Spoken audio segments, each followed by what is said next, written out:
Dr. Stephanie Yap, and today I'll be sharing with you about take-home whitening and what it's all about. So take-home whitening is basically gels that are applied onto your teeth over a period of time to allow it to work and to allow your teeth to gradually get whiter.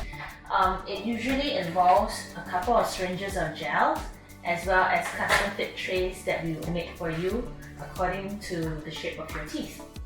Basically how it works is, it requires the gel to be exposed to the teeth for a period of time. Gels come in different concentrations.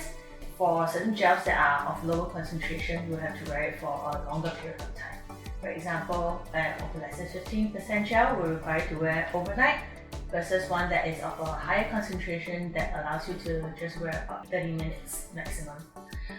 In general, we usually would advise for our patients to use these gels daily for 2 weeks in order to see a visible improvement in their teeth color. Take-home whitening is also suitable not just as an active treatment, but it's also suitable as a maintenance procedure. So after you're done with your in-house whitening procedure, you can make use of the take-home whitening kit to maintain the brightness of your smile.